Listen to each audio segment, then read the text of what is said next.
E aí, gente, professor Marcos Dominici aqui. Hoje a gente vai começar nosso material, nosso conteúdo de arte. E hoje, nesse vídeo especificamente, a gente vai falar sobre a base, os pintores renascentistas italianos. Vem comigo.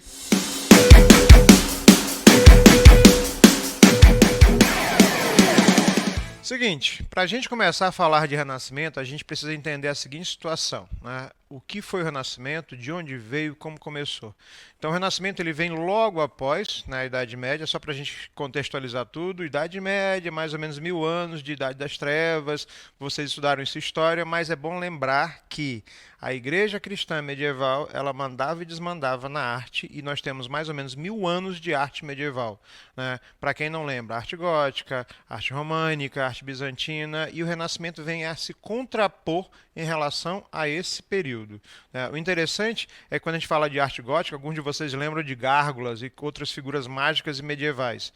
Interessante é que o Renascimento ele é justamente um período que não é só um período artístico. A arte faz parte desse processo e a arte ela está inserida nesse processo de renovação cultural. A palavra renascimento significa retorno. E que retorno é esse, professor? A gente está falando de um retorno das civilizações clássicas, os gregos e os romanos, né? Então, traduzindo, sintetizando sobre o Renascimento. Pegou-se o que foi feito de melhor na Grécia, em Roma, deu uma pincelada bem rápida, não se bebeu muito da Idade Média, né, porque é justamente o oposto, e aí você mistura tudo isso daqui e dá uma nova cara no século XVI, que é justamente o período da arte moderna. Então a gente começa com o Renascimento porque ele é mais ou menos a seguinte situação. Se você tiver noção de renascimento, metade da tua vida está ganha daqui para frente, né? Porque ele vai respingar, reverberar, inclusive com características algumas aqui em São Luís. Como assim, professor? Nós temos alguma coisa renascentista aqui no Brasil? Não, certo? Mas a influência que foi passando posterior a isso, com certeza nós temos, beleza? Então, o que é renascimento? Só para recapitular aqueles itens da história que vocês já viram, né? Antropocentrismo, a Terra não é plana, só deixar claro isso, né? Para quem entendeu a referência.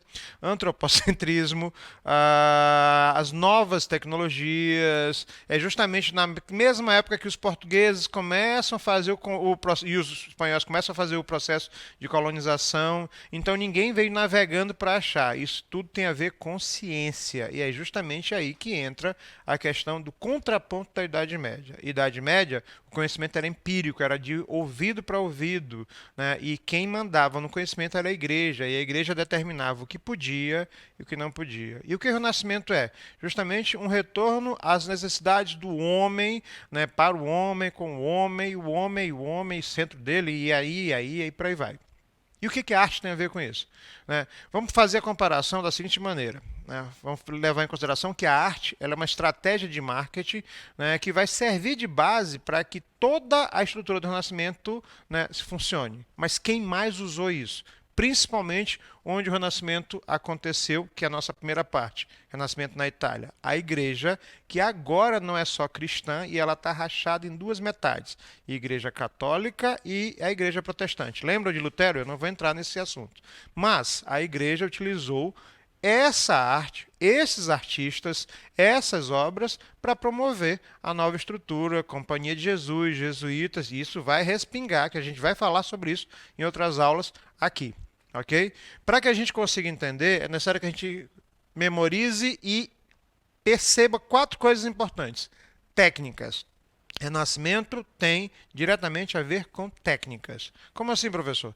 Se o Renascimento ele é um retorno ao conhecimento clássico, então é necessário que a gente entenda que os gregos fizeram conhecimento, os romanos fizeram conhecimento, e mais ou menos 1000 anos depois, os renascentistas retomaram todos esses conhecimentos, principalmente na arte. E a arte, nesse caso, ela não é só alguma coisa para ser apreciada, ela vai ser um mecanismo de informação. Por exemplo, Michelangelo, Rafael, Donatello, Leonardo, e que não são as tartarugas ninjas, por gentileza, né? Ah, mas professor, por que esses nomes são das tartarugas? Porque o mestre Splinter da animação, ele adorava os renascentistas, os artistas, e colocou o nome desses artistas nas tartarugas, mas eles não são tartarugas. Eu até comentei aqui no estúdio que ontem, lamentavelmente, eu vou ficar devendo isso para vocês da próxima. Ontem eu vi um meme, amo meme, eu não tenho maturidade nenhuma para meme, de uma foto da mão da estátua de Davi, de Michelangelo, e alguém comentando sobre a fidelidade dele esculpir em mármore, inclusive os detalhes das veias da mão humana. Aí alguém colocou aí embaixo. Mas como uma tartaruga conseguiu fazer isso? Pois é, para a gente evitar essa situação, é justamente o motivo de se entender renascimento, né? Renascimento é uma necessidade básica de conhecimentos gerais. Então, você não ter noção de quem fez a Mona Lisa, o que foi o teto da Capela Sistina, ou qual é o Davi de Michelangelo, é praticamente uma heresia, não só em arte, mas no conhecimento geral todo. Beleza? Técnicas. Mudanças da pintura, perspectiva, luz e sombra, composição piramidal. Isso aqui que eu acabei de colocar na tela é justamente a base técnica. Eu sempre costumo dizer aos meus alunos que eu sou capaz de ensinar qualquer pessoa a desenhar em 3 meses. Eu e qualquer professor de arte que tem uma habilidade em artes visuais, porque isso aqui é técnica. É como matemática, é como física, é como qualquer área técnica que você estuda. Agora, talento aí já é outra história, já é outro caminho. Mas, você consegue aprender a desenhar? Dá trabalho, consegue. Por quê? Porque eles conseguiram. Só que para isso é uma técnica, ou seja, regras, maneiras específicas de você fazer. Primeira delas, professor, o que essa pintura tem a ver? Tinta. Como é que eu vou pintar um quadro no Renascimento, né? Pois é. Aquela Capela Sistina, que tem os 2 dedinhos, que vocês já viram várias vezes, ele foi pintado com uma tinta chamada têmpera. O que é têmpera? Tinta feita com ovo, clara gema do ovo, água, vinagre, faz uma mistura e pinta. E gesso. E muita paciência. Pois é, não tinha tinta para se comprar na época, então tinha que se fazer tintas na época. Aí alguém descobriu a tinta a óleo, trocou a têmpera por tinta a óleo. Alguém misturou gordura de animal com um pigmento colorido e descobriu que essa tinta grudava na superfície de madeira. Pronto, descobriu-se literalmente a coisa mais maravilhosa do mundo: pintar com uma nova técnica de tinta numa nova superfície. Nova superfície? Porque até então todo mundo só pintava Idade Média, em painéis, paredes, tetos de igrejas e coisas do tipo. Aí começaram a pintar em placas de madeira. A Mona Lisa, por exemplo, não é um quadro que a gente imagina feita numa tela. É numa placa de madeira e é bem pequena, né? Não chega nem 1 metro de altura. A base deve ter uns 50 centímetros. Ela é bem menor do que a gente imagina, né? Perspectiva. O que é perspectiva? Eu conseguir desenhar um objeto em 3 dimensões. Sabe aquele cubozinho que todo mundo desenha? Que a gente puxa os cantos? Pois é, eu consegui dar noção de altura, largura e comprimento e principalmente profundidade. Isso, por incrível que pareça, não é somente o quesito da arte, mas o quesito da técnica, né? Quando a gente vai trabalhar isso na prática, a matemática trabalha isso, e a ótica na física trabalha isso. Então você observa alguém de perto, essa pessoa está maior. Alguém que estiver mais longe está menor. Profundidade e perspectiva. Luz e sombra, né? A técnica é chamada de chiaro escuro ou claro escuro, né? É você perceber onde é mais claro, onde é mais escuro, a partir da incidência da luz. E isso tudo foi sendo aprendido, desenvolvido e repassado por todos os artistas naquele período. E composições piramidais. O que é composições piramidais? Vocês que ficam fazendo selfie, fazendo biquinho, né, tirando foto, ou então os meninos que vão para a academia, as meninas que ficam ajeitando o cabelo. Pois é, tudo isso que a gente vive hoje, essas posições que vocês usam para se fotografar, fazerem as selfies, eram mais ou menos as mesmas técnicas do Renascimento, só que com outros temas, outras características. Por exemplo, a coisa mais elegante que tinha era a mãe posar com seu filho, né, nesse formato aqui de triângulo. Ó, ponta, ponta, ponta. E aí, isso é uma das técnicas. Ok? Para que a gente possa entender, eu vou entrar diretamente no assunto desses artistas, porque o que é mais interessante é você entender muitos artistas, muita gente trabalhando e nem todo mundo ganhando tão bem assim. Então, se a gente fosse fazer um apanhado de todos os artistas do período do Renascimento, entre pintores, arquitetos, escultores, você tinha uma quantidade absurda, só que alguns deles destacaram. Então a gente vai trabalhar com os que realmente tiveram maior destaque. Os que são mais conhecidos: Leonardo, Rafael, Michelangelo e Donatello, que, por incrível que pareça, na técnica ele não é renascentista. Oi? Como assim, professor? Eu coloquei aqui justamente para a gente trabalhar e entender essa situação. Acho que o mestre Splinter gostava muito do nome. Masaccio, um dos primeiros artistas do que a gente chama de período do Quattrocento, que é o período pré-renascentista. Você tem várias fases, o período Quattrocento, do Cinquecento e do Seicento. Tem até o nome de um carro, acho que da Fiat, vou fazer marca de graça, com esse nome, que é justamente o período do final do Renascimento, que já marca o início do estilo barroco, que a gente vai falar mais à frente, e que chega no Brasil também. Ok? Masaccio, ele foi um dos artistas que mais se destacou logo no início do Renascimento. Mas, professor, por quê? Bom, vamos imaginar a seguinte situação. Eu vou nessa imagem para a gente poder dar uma analisada. Tem uma porção de pessoas na imagem. Todas elas têm uma auréola sobre a cabeça. Ok? Então eu já faço a leitura de que são figuras religiosas. Mas não sei se alguém prestou atenção. As figuras não conseguem ser percebidas quem está mais à frente e quem está mais atrás.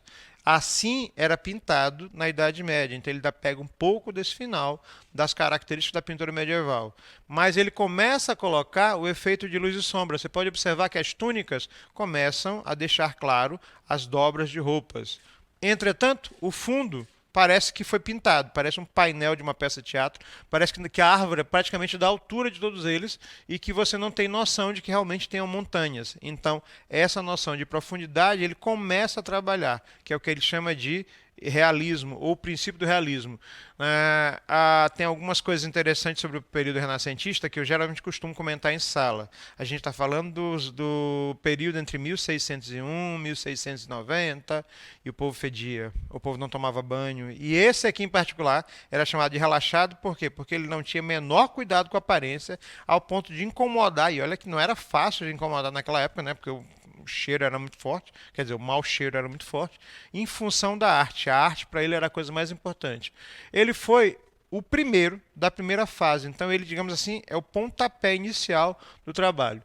Humanizar figuras religiosas. O que é humanizar figuras religiosas? Eu vou à rua e aí eu vou encontrar alguém. Então eu vou dizer assim, aquela pessoa tem cara da Virgem Maria. Então eu vou lá, rabisco o rosto dela, sem autorização, óbvio, naquela época, e aí eu vou colocar na minha obra. Então, quando ele faz uma obra dessa aqui, as figuras que são religiosas, ele não vai criando naturalmente esses rostos. Ele vai pesquisar na rua e aí, a partir dessa pesquisa, ele vai começar a colocar as imagens. Ou seja, ele passa por um processo de humanização dessas figuras religiosas.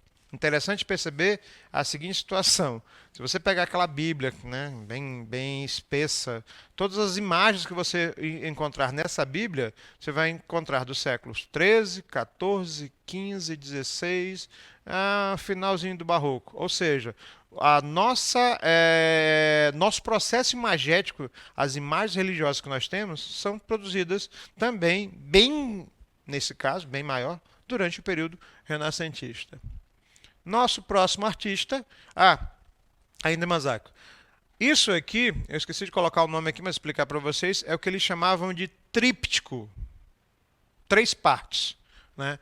1, 2, 3. O que era um tríptico? O tríptico era o top das galáxias, né? Você ter um tríptico em casa, você era muito rico. Até porque eram placas de madeira com dobradiças, né? E elas ficavam em pé sozinhas, ou em tamanhos menores ou maiores, da altura de uma pessoa, que funcionavam como altares, lógico, como as placas eram de madeira e eram pintadas com uma camada de ouro, só gente muito rica tinha isso. Masaccio pintou vários trípticos, nesse caso, a Virgem Maria, que vem oriunda da Idade Média dos ícones que eram pintados e popularizados, abre aspas, para quem tinha muito dinheiro, as famílias mais ricas. E aí lembra de um nome que vocês ouviram muito no Renascimento, mecenas. O que é um mecenas? É alguém que vai bancar, um patrocinador, né? Sandro Felipe Botticelli, né? Nosso segundo artista, ele é bem interessante, porque Botticelli não é o nome dele. Botticelli é um apelido. Botticelli era um apelido porque ele era baixinho, gordo, né? E sofria muita piadinha em função disso. Botticelli é uma palavra italiana que significa barrilzinho, né? A pessoa passou a vida ser reconhecido pelo nome de barrilzinho, por aí mas de qualquer forma, ele não é o único que tem apelido. Por quê? Porque a maioria dos artistas eram conhecidos por esse nome, ou por apelidos no caso. Botticelli tem uma coisa interessante, ele foi o primeiro artista a pintar uma mulher nua. Nossa Senhora! Mas quem pagou por isso? A igreja. E a igreja, é óbvio, né? A gente tem nus femininos bem desde antes vocês possam imaginar. E sempre teve um problema muito grande, uma questão de embate nessa situação. O interessante você perceber é que ele mascara e consegue fugir das limitações da igreja. Por quê? Porque o homem do Renascimento, ele quer fazer alguma coisa, mas a igreja não permite que ele faça. Então há uma briga, um duelo entre isso. Geralmente as mulheres de Botticelli são mais magras, loiras e parecem que estão flutuando, estão leves. Só que quando eu mostrar aqui, alguém vai dizer assim: professor, essa mulher é magra. Para os padrões da época, sim. Né? Eu estou no padrão renascentista, mais rechonchudo, mais gordo. Acho que até algumas avós ou bisavós de vocês já devem ter dito isso. Olha, esse meu filho está muito magro, tu não está comendo, né? Por quê? Porque na época, quanto mais gordura você tivesse, mais saúde você teria. Esse é o conceito renascentista. Por isso que todas as imagens que vocês vão encontrar, inclusive da Mona Lisa, são com rostos arredondados. Já a mulher que Botticelli representa, né, ele representa com um padrão de beleza clássico, as mulheres gregas e os homens gregos. Deixar claro que na Grécia o padrão de beleza era a figura masculina e não a figura feminina. A gente vai já entender essa referência. Então, mulheres loiras, magras e mitológicas. Olha isso aqui, ó. Aqui é uma das obras mais conhecidas. Eu coloquei duas de Botticelli: A Primavera e O Nascimento da Vênus. Vamos começar com a Primavera. A Primavera está no meio, beleza? A Primavera é uma estação, mas é uma divindade grega. Eu sou péssimo nisso. Então, se eu estiver errado, me corrijam depois aí no chat. Ok? Se você traçar uma linha diagonal, um X na obra, ou traçar perpendiculares, uma linha em forma de cruz, o centro da obra vai ser justamente o ventre dela, a barriga. E ela está grávida. A primavera é justamente a estação que, em muitos lugares do mundo, os animais hibernam e quando eles voltam, já voltam com vários filhotes. Então ela representa nascimento, recriação, entre outras coisas. Agora, você vai levar em consideração vários fatores. Apolo, né, o deus da beleza e o deus da fertilidade, nesse caso. A primavera, que é justamente a mulher que recebe essa fertilidade. As ninfas gregas, o desejo sexual atribuído a mulheres virgens, né? A primavera, ainda grávida na segunda referência, Eros e Psique, que seriam as divindades que representam essa dualidade sexual. Então, na leitura da obra de Botticelli, tem todo um conceito que a gente não consegue entender logo de cara. Então, ele não vai colocando figuras aleatórias, e todas elas são mitológicas, baseadas nos princípios gregos, né, e romanos, principalmente os gregos. Ok? Vamos partir para a próxima? O nascimento da Vênus. Eu quero que cada um em casa agora faça o seguinte: o pessoal do estúdio vai fazer também, porque eu sei que eles vão fazer. Tracem uma linha diagonal. Achem o X da questão, onde é que está o centro da obra. Né? Normalmente em sala há um constrangimento muito grande. Tracem perpendiculares, já ouvi sorrisos aqui. Tracem perpendiculares, ou seja, uma cruz, você vai descobrir onde é o centro da obra. É claro, é no órgão genital dela. Meu Deus, professor, como assim? A gente está falando da Vênus. E a Vênus é uma divindade grega que representa o amor. Só deixar claro que esse amor não é uma representação idílica, não é uma representação idealizada. Isso só vai acontecer aqui no Renascimento, com o teatro renascentista, com uma pessoa que a gente vai falar posteriormente, chamado William Shakespeare, mas esse é outro assunto.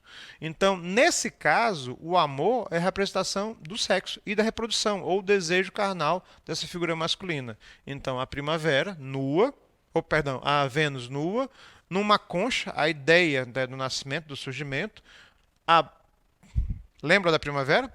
E Eros e Psique, né, a figura masculina e feminina, o desejo, né, sexual, o ato sexual em si e a fertilidade. Então tem toda uma leitura por trás da situação. Observem que ela não tem sombra embaixo. Então, para os padrões da época, ela era considerada muito magra, levando em consideração que as mulheres eram muito mais fofinhas naquele período. Próximo artista, Donatello Bramante, né?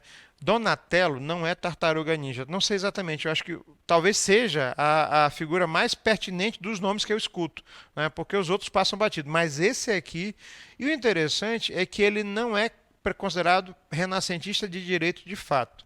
Escultor, fazia obras em mármore e bronze, né? E o interessante é que ele é considerado pré-renascentista, do final ali do estilo da Idade Média, o estilo gótico, já pincelando no Renascimento. Professor, o que tem de renascentista na obra dele? Tudo.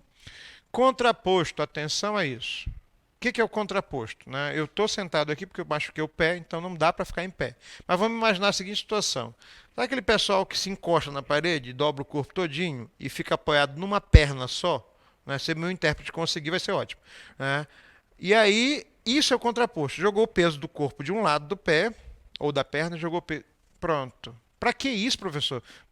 Como é que eu vou explicar se vocês fazem poses mais estranhas ao tirarem selfies? Pois é, era mais ou menos como uma pose da época, uma selfie da época, só que na forma de esculturas. E ainda tem mais uma coisa interessante: as esculturas não eram só feitas de pedra, no caso de mármore, mas também feitas de bronze. Alguém já parou para se perguntar como era feita uma escultura de bronze, metal fundido, em 1600 e lá vai qualquer coisa? Pois é, se fazia uma escultura de barro, se fazia um molde dessa escultura de barro, tirava a escultura de dentro dela, cavava-se um buraco, colocava esse molde dentro desse buraco, derretia esse metal, injetava o metal dentro desse buraco, enterrado, desse molde enterrado no solo.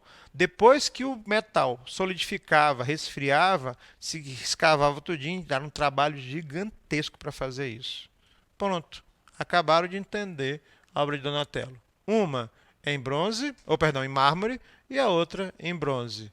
Ali é o Davi de Donatello. Atenção, porque a gente vai ter vários Davis, não só no Renascimento, mas também no estilo barroco. O Davi, aquela figura bíblica, o Davi menorzinho, o adolescente que matou Golias, o gigante.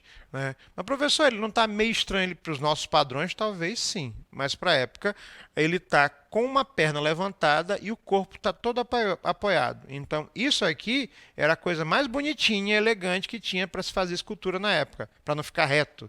Né? Era bem parecido com uma foto 3x4, que a maioria de vocês não lembram, que o cara dizia assim, não respira. Mas como é que eu vou tirar a foto? Era horrível. Né? Pois é, isso aqui seria a selfie da escultura na época. Atenção ao nome novamente, contraposto. Beleza? Todas as esculturas que eram feitas em pedra eram feitas em mármore branco, você não tinha variações de cor de mármore, ou em bronze, beleza? Nesse caso, Davi apresenta um corpo de criança mesmo, bem franzino, e ele segura, ao invés de uma boleadeira, que é a tradicional na história da Bíblia, ele segura uma espada. Leonardo da Vinci. Bom, aqui a gente vai demorar um pouquinho mais, porque esse cara aqui é um capítulo à parte. Matemático, físico, químico, biólogo, astrônomo, astrólogo e por aí vai. É tanta profissão que não dá para a gente mensurar. Da Vinci não era um pintor, Da Vinci não era um artista, ele era um cientista. E a arte para ele, na verdade, é um mecanismo de você aprender. Tem coisas sobre Da Vinci que são absurdas. Né? Quando você fala que ele é a cara do Renascimento, talvez seja até eufemismo. Por quê? Porque ele representa tudo aquilo que o Renascimento diz. Aquela busca desesperada pelo prazer, até porque, perdão, desesperada pelo conhecimento, até porque ele vai em busca desse conhecimento. A Mona Lisa, a Santa Ceia, a Virgem dos Rochedos e o Homem Vitruviano. Cada obra de Da Vinci tem um quê para se entender. Se a gente seria necessário uma aula inteira ou várias aulas só sobre Da Vinci, porque tem muita coisa. Tem até um livro chamado Código Da Vinci, né? Na época que foi lançado, eu já lecionava e eu passei por perrengues muito grandes. Eu tive que ler o livro. 75% da obra é ficção. E o autor amarrou muito bem, por quê? Porque Da Vinci deu liberdade a isso. Só para vocês terem uma noção. O cara escrevia, quando ele fazia os projetos, ao contrário. Então, para você ler alguma coisa do Da Vinci, era necessário colocar um espelho. Difícil de conseguir na época. Cada projeto sim, porque ele era construtor, ele era um criador. Cada projeto que ele fazia, ele mesmo colocava um defeito, porque se alguém pegasse o projeto, não saberia como consertar. E aí ele ia lá. Então, era um projeto bem... era uma estratégia de defesa. Tem uma situação que eu mesmo assisti num desses documentários, desses cientistas que gostam de pegar projetos antigos e refazer, né, que ele foi inventor, Da Vinci, do primeiro paraquedas, mas não teve como testar, ele só criou o projeto. Um grupo de cientistas recentemente, há uns 5, 10 anos atrás, pegou o projeto, consertou o defeito que ele colocou e os malucos se jogaram de um avião com esse paraquedas de Da Vinci. Adivinha o que aconteceu? Pois é, o paraquedas funcionou. Funcionou. Século XVI. Tem muita coisa, tem uma obra de Da Vinci que eu acho fantástica. Acho que vocês sabem como é que funciona a ideia de uma vela, né, que é refletida ao contrário no olho. Ele conseguiu fazer esse rascunho num papel, determinando a situação que só foi descoberta no século XIX. Muita coisa estranha aí. Vamos lá. Ele dizia o seguinte, né? Admitiu que tinha ofendido a Deus e a humanidade por não desenvolver sua arte como devia. Na prática, ele fez poucas obras comparado aos outros, mas obras de arte, pinturas e esculturas, né? Porque ele era escultor. Pintor, escultor, ele era tudo, na verdade. E aí, quando a gente fala, por exemplo, da figura mais emblemática de Da Vinci, a Mona Lisa. Muita gente diz que ela foi um quadro de encomenda, que o nome dela realmente é Gioconda, né? A senhora Gioconda, porque o nome do marido era Giocondo, se todas as mulheres tivessem a situação, estavam bem fritas. E tem teorias inúmeras. Acabei de ler uma essa semana, né, que eles conseguiram descobrir um rascunho de pó de carvão, que seria a primeira estrutura da Mona Lisa. E talvez tenha um rascunho que tenha sido perdido. Tem gente que diz que a Mona Lisa foi pintada de dentro para fora. Oi? Como assim, professor? Primeiro a estrutura óssea, depois os tecidos. Mas não faz sentido. Faz. Não estou dizendo que isso é válido, mas faz, levando em consideração que Da Vinci não era um artista, ele era um cientista. Esqueci de comentar. Ele e algum outro artista que a gente vai comentar também costumavam roubar corpos de mendigos, de pessoas, né, que morriam no meio do caminho, e levavam esses corpos para casa para abrir os corpos e aprender sobre anatomia humana. Então, o conhecimento deles sobre anatomia é uma coisa absurda, né? Vou instigar a curiosidade de vocês. Como eu estou perto da tela, então fica fácil, né? Acompanhe o contorno do meu dedo. Para muitas pessoas, esse contorno aqui é a silhueta de um gato, o formato de um gato sentado nas patas traseiras. Hã? Pois é, vou deixar a imagem aqui enquanto eu estou falando, vocês vão procurar. Coelhos, serpentes e por aí vai. De qualquer maneira, o que é interessante perceber é a técnica que ele utilizava, que é chamado de esfumato. O que é esfumato? A figura principal fica nítida e o fundo fica embaçado. Hoje vocês conseguem fazer isso em alguns aplicativos pelos aparelhos celulares de vocês. Mas a coisa mais emblemática é a Mona Lisa está sorrindo, ela está triste, ela está alegre, o que ela está sentindo? Daí, muitas teorias levantadas sobre o sorriso da Mona Lisa e a gente ainda vai comentar sobre ela. A dama e o armínio. Alguém notou que elas estão praticamente na mesma posição? Façam o desenho do formato do corpo. Triângulo. Bom, mas professor, por que isso? Gente, vocês faziam foto fazendo biquinho, vocês vão falar de Da Vinci que pintava em forma triangular? Não faz sentido. O armínio é um roedor que era domesticado, né, mas era bem difícil, e aí ele coloca, na verdade, mas o animal foi colocado posteriormente. Só colocou alguma coisa, né, para simular a ideia do bicho e colocaram a figura lá. Ela está elegantemente postada, é uma mulher rica, tanto ela quanto a outra, por causa das roupas, por causa da forma como são feitos os acessórios, inclusive detalhes de renda na cabeça que a Mona Lisa tem, que as pessoas pensam que é um erro, mas não, é uma rendazinha. Beleza? A última ceia ou a Santa Ceia.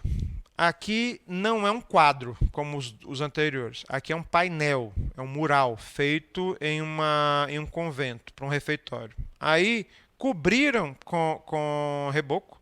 Já no século XIX, acho que foi 18 ou 19, alguém acidentalmente achou e por isso que a pintura feita com afresco, já explicar para vocês o que é afresco, perdeu muito da qualidade. Novamente, vamos trabalhar com técnica. Muitas obras dos artistas renascentistas já foram abordadas em questões de matemática, porque aqui é geometria pura. Ciência e arte caminham juntas no Renascimento, assim como na Grécia Antiga. Então, traçou o meio da obra, Jesus Cristo. Olha o formato de Jesus Cristo, um triângulo. Passem uma linha reta nas cabeças, na altura das cabeças dos apóstolos, paralelos à mesa, e eles estão todos no mesmo plano, uns mais altos, outros mais baixos. 6 apóstolos de um lado, 6 do outro. Uma porta que ilumina a cabeça de Cristo, tanto é que ele não precisa da auréola. Uma de um lado, ou seja, ele é simétrico, é matemática. Eu vou rabiscar matematicamente para depois eu organizar isso. Agora, essa obra aqui, o que não falta é teoria, que na verdade aqui não seria um dos apóstolos, seria a Maria Madalena, que tem um M formado, para quem gosta de teorias, né, e muito interessantes, por assim dizer, sobre a obra de Da Vinci, ele permite isso porque a obra deixa essas coisas. Lembra que eu falei da Mona Lisa? Pois é. Aqui o autorretrato da Vinci, e tem muita gente que acha que, na verdade, Da Vinci e a Mona Lisa são a mesma pessoa, é uma forma de autorretrato. Para vocês verem que não é só a gente que tem curiosidade sobre isso. A imagem que fizeram foi superpor o autorretrato dele, que morreu já com 60 e alguma coisa, com essa barba já bem grande, e também não tomava banho muito, né? E superpuseram sobre o rosto da Mona Lisa. Os traços, né, dadas as proporções das idades, são praticamente os mesmos. Talvez sim, talvez não. Bom, eu coloquei essa obra aqui porque eu tinha que comentar sobre isso. Eu nem imaginava, vou ser bem sério como professor de arte, que uma obra do Renascimento pudesse ser vendida comercialmente. Essa foi leiloada e foi vendida e foi comprada pela bagatela de 450 milhões de dólares, a obra mais cara do mundo. O Salvatore Mundi é Jesus Cristo com uma bola de cristal e tem 3 estrelas. Tem todo um trabalho de leitura sobre isso. Tem muita gente que diz que a obra não é do Da Vinci, é atribuída a ele. Pode ser que sim, pode ser que não. Mas uma coisa é certa, ela é do Renascimento. E esse quadro está por volta de quase 500 anos, assim como a Mona Lisa. A Virgem e a Menina de Santana. Novamente, assim como Jesus Cristo, se vocês prestarem atenção, a figura lá forma um triângulo.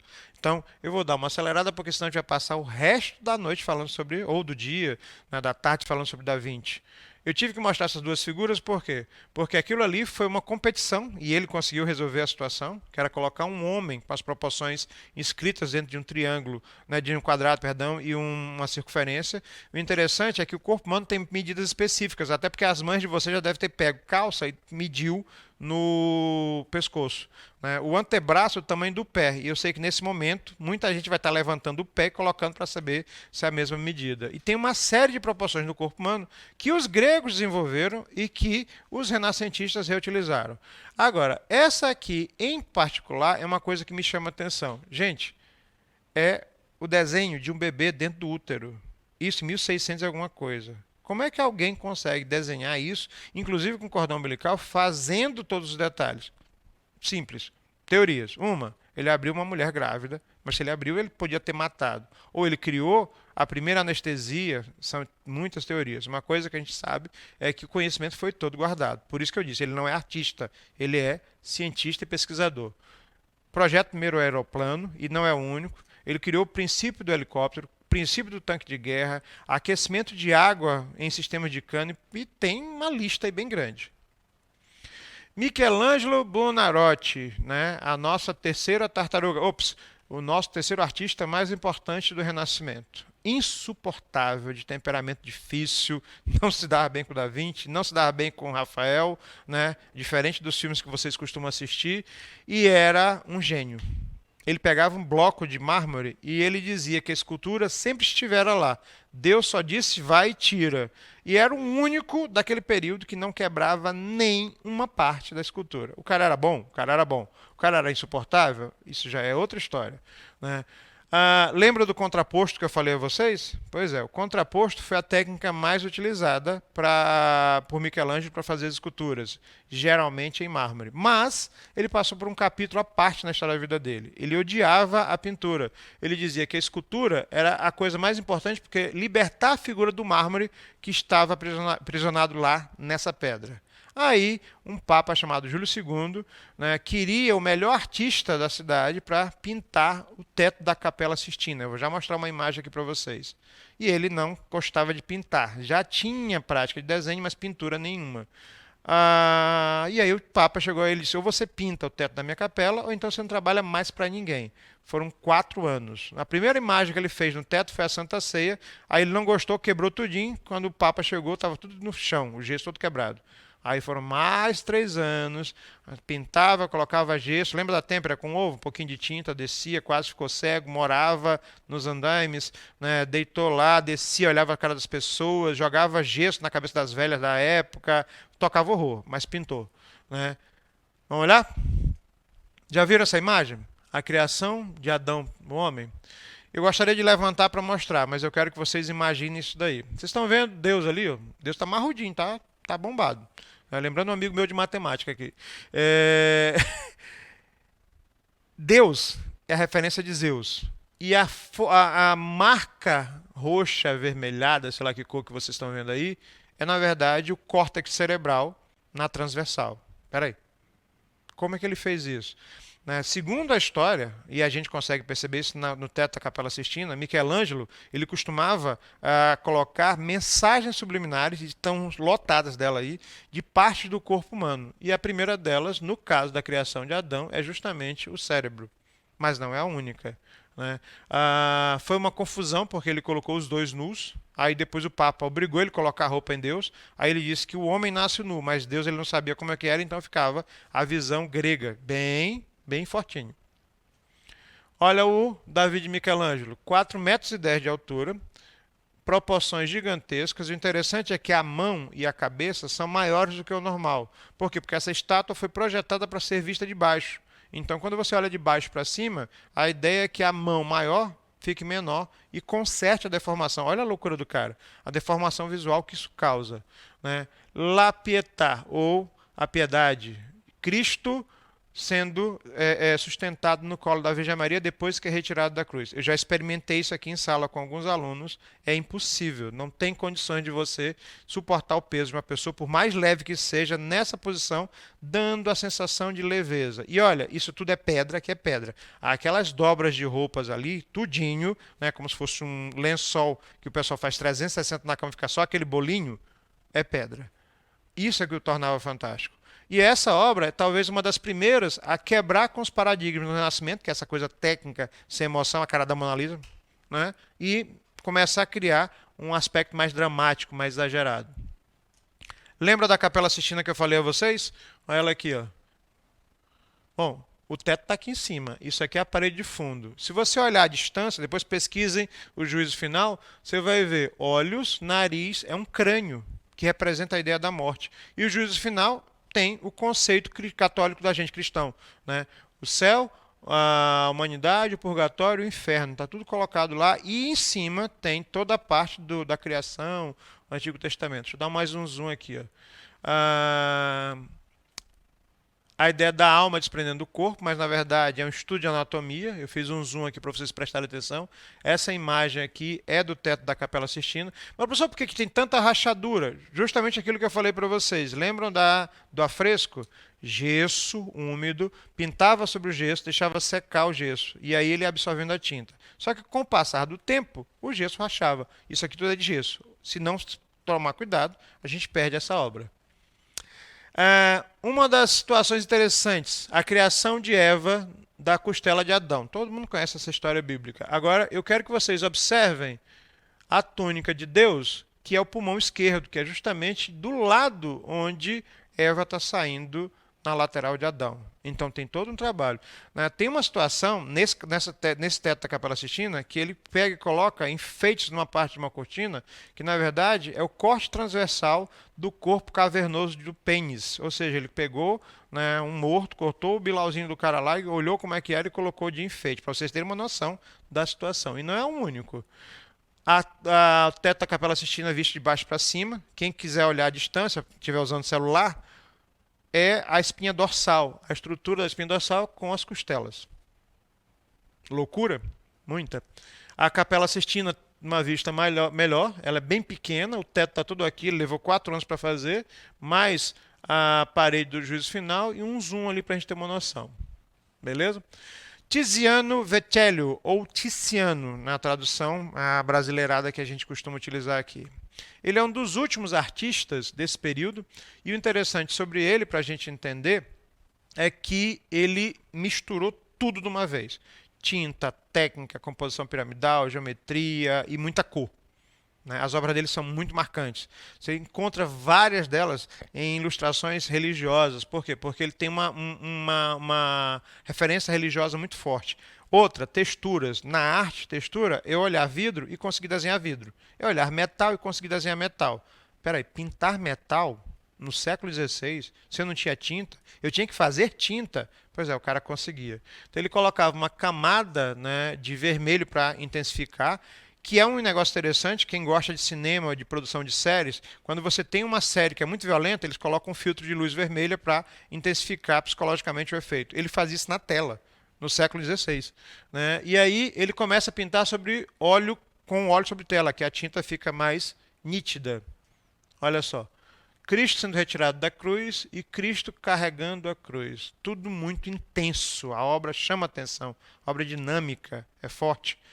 Ele não é o artista mais conhecido, mas é um dos que mais representa esse final já do Renascimento. Beleza? É, a obra de estudo, né? O professor fazia uma obra desse tipo no Renascimento? Então, vamos quebrar alguns paradigmas e entender que a igreja queria uma coisa e o artista queria outra. Então eu vou mascarar a situação a partir. O título da obra é esse? Eu não vou falar? Vou sim. Bacanal. É justamente a ideia do pecado. Alguns artistas diziam que isso era a forma de você representar o pecado para não se pecar, mas a estratégia era outra. Um dos nossos últimos artistas dessa aula, Rafael Sanzio, nossa última tartaruga ninja, para quem quiser, né? Não sei qual deles é, eu sei que eles têm faixas coloridas, e ele foi considerado o mais jovem, mais promissor, mais belo de todos. Tem muita gente que diz que ele era um amante muito inveterado, né? Que na hora de pintar as Madonas, as mães, que posavam com o seio de fora com os seus bebês, depois que o bebê cansava, né, ela ficava lá horas e horas, e o marido não estava em casa. Fofocas, fofocas, fofocas, para a gente lembrar. Mas o que é interessante perceber sobre a obra do Rafael é que ele era muito exagerado, muito dinâmico e extremamente competente como pintor. Talvez entre os artistas na pintura ele realmente seja o mais expressivo, o melhor de todos. Claro escuro. O claro escuro dele era perfeito, ou seja, chamava atenção. A composição piramidal. Novamente a ideia dos triângulos que eu vou mostrar várias vezes. Professor, eles gostavam de triângulos. Não falem nada não, que vocês faziam estrelinhas em umas fotos dessas aí e as irmãs mais velhas colocavam o dedinho aqui. Ainda tem gente que faz isso. O que era Madonna? A palavra Madonna, né, é uma palavra italiana que significa mãe. Então ele representa muitas mães dessas. E essas mães, em forma triangular, representam muitas vezes a Santíssima Trindade da família, Pai, Filho e Espírito Santo, Pai, Filho e Mãe, coisas do tipo. A escola de Atenas, né? Geometria. Um círculo em cima, trouxe no formato triangular, a obra está incompleta, linhas paralelas, né? O pessoal da matemática está vibrando com isso aqui, mas a obra de Rafael e de outros renascentistas era completamente geometrizada e muito cor. Muita cor. O azul era a cor mais difícil e mais cara de se obter. Lembrar que os portugueses vieram para cá para pegar vermelho do nosso famoso pau-brasil. Triângulo, triângulo. A bela jardineira, a mãe com seus filhinhos, o pai considerado sagrado, a mãe considerada sagrada, a mamãe é sagrada de vocês também, né? E o resto da família nesse formato. Então essas mães, essa família era o que fez, foi o que fez no caso, Rafael se tornar um dos artistas mais chamativos e considerado um dos melhores daquele período. Beleza? Transfiguração. Eu peguei um trecho da obra, porque essa obra é gigante, ela é muito grande, mas eu queria mostrar para vocês por que ele chamava atenção. É muito bonito de se ver e tem um apelo religioso muito forte. A ideia desse chamado religioso, as cores, a forma como ele usa a luz, é impossível não se apaixonar. Como eu disse para vocês, o azul, a tinta por si só, era muito difícil de obter. A gente vai começar na próxima aula, certo? Sobre arquitetura renascentista, e aí eu vou citar mais algumas coisas. Fica com essa, um abraço, até a próxima.